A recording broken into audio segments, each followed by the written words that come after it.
100 हज़ार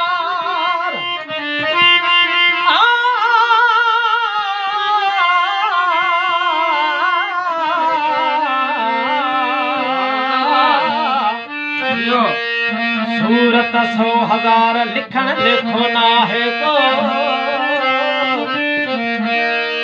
वह मन वधी वण कया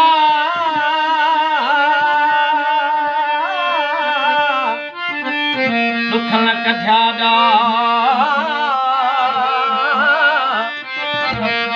दुआ कयो दोस्त मिले हमल चहकार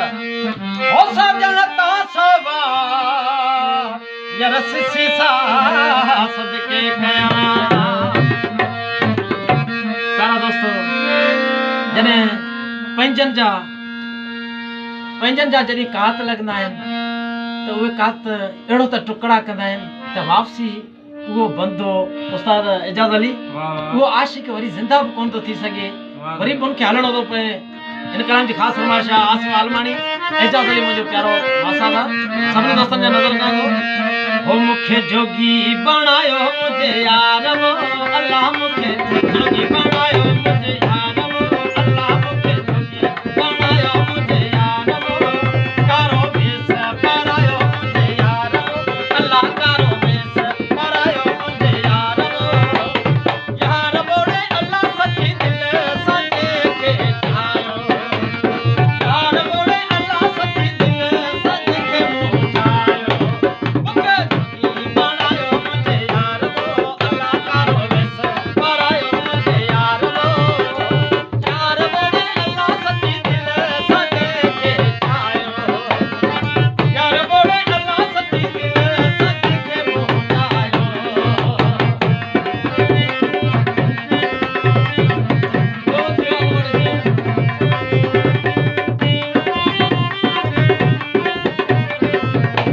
सजो सजो दी परेशान रहा थो केखे न कालिया दा हलिया ओ केखे न कालिया दा हलिया ओ सजो सजो दी परेशान रहा थो केखे न कालिया दा हलिया आशिक ने मानो चदो उस्ताद सजो दी परेशान रहा थो पर केखे या दा कोन पियो ॾियां छो त मुंहिंजा पंहिंजा हुआ ओ सजी रात पुरन में पता तो मैं अल्लाह सजी रात ओ सजी रात पुरन में पता तो यार बोले अल्लाह सजी दिल सच के मुझायो यार बोले अल्लाह सजी दिल सच के जायो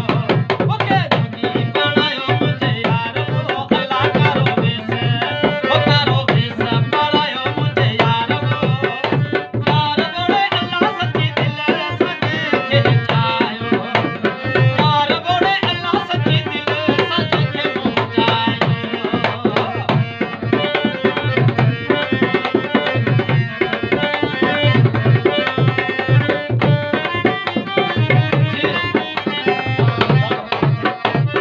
ओ बेवफा संगे दिल साथ छॾियो एड़ो मुझे दिल ते वार कयो एड़ो मुझे दिल ते वार कयो